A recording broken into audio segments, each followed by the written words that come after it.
অনেকেই নাকি পাঙ্গাস মাছ খেতে পারে না, কিন্তু আমার কাছে অনেক বেশি ভালো লাগে পাঙ্গাস মাছ। আর আমি যেইভাবে রান্না করি এইভাবে রান্না করলে আরও বেশি ভালো লাগে। দেখেন কতটা সুন্দর লোভনীয় হয়েছে মাছের তরকারি, কালারটা দেখছেন। তো সকালবেলা চলে গেছিলাম বাজারে, বাজারের মধ্যে কোনো কিছুই ছিল না, ঘরের মধ্যে ছিল না আর কি। বাজারও তেমন গিয়ে দেখি কোনো কিছুই নাই, এখনও কোনো কিছুই উঠে নাই। তো বাজারে গেছিলাম 9টা বাজে, 9টা বাজার পরও কোনো কিছুই বেশি একটা পাই নাই। তো যা পাইছি হাতের কাছে তা নিয়ে আসছি, আর আমি যা খাই তাই তো নিয়ে আসবো, তাই না? তো নিজের পছন্দ মতো যা পাইছি তাই অল্প অল্প করে নিয়ে আসছি, যেহেতু মাস শেষ এই জন্য। তো এখানে আলু, পেঁয়াজ, পটল আর হচ্ছে কাঁকরোল আর কি, আর একটু ধনে পাতা নিয়ে আসছি আর কি তরকারি খাওয়ার জন্য।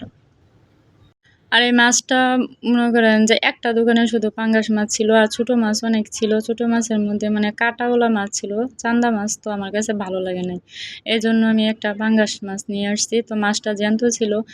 তো এই মাছটা ওজন হয়েছে 2 কেজি। তো এখন দেখি মাছটা একেবারে আধা মরা হয়ে গেছে।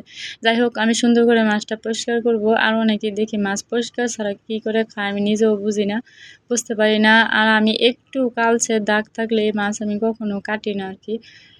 মানে অনেকে জ্যান্ত মাছ কেটে নিয়ে যায়, আমি দেখি চোখের সামনে, আমি কখনোই কাটি না। তো দেখেন বিড়ালটা যে কি একটা বিরক্ত করতেছে, যাকে না বলার মতো না। তো নিজের বাসার বিড়াল কি করব বলেন, ওকে মারতেও পারি না, ধরতেও পারি না। তো এমন একটা অবস্থা করতেছে যেমন আস্ত মাছও নিয়ে চলে যাবে। যাই হোক, এই মাথার অংশ দিয়ে অনেক পরিমাণে কালচে কালচে দাগ থাকে। দেখেন আমার মাছটা কত সুন্দর পরিষ্কার, একটু কালো দাগ নেই। আর কালো দাগ থাকলে কিন্তু মাছ কখনো খাওয়া যায় না। আমি এইভাবে সুন্দর করে মানে চকচকে করে পরিষ্কার করি। আর জ্যান্ত মাছ ধুলে কাটলে এটা চকচক হয় আর কি, চকচকে হয়, চকচক দেখায় আর কি, সুন্দর দেখায়। তো আমি যেগুলো রাখবো ওগুলো আমি সুন্দর করে প্যাকেট করে নিতেছি, আর যেগুলো রান্না করবো ওগুলো আমি আলাদাভাবে নিচ্ছি। তো সুন্দর করে এখন আমি রান্নাটা বসাই দিব।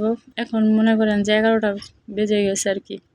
তো এখানে আমি নিছি কয়েকটা মাছ, আর ছোট ছোট করে নিছি, কারণ ছোট ছোট নিছি, ছোট ছোট মাছ কিন্তু রান্না করলে ভালো লাগে, এগুলোর মধ্যে মশলা যায়। এখানে পেঁয়াজ, কাঁচামরিচ, যা মশলা আমি সব কিছু এখানে নিয়ে মাখিয়ে সুন্দর করে আমি মাছটা ভেজে নিব।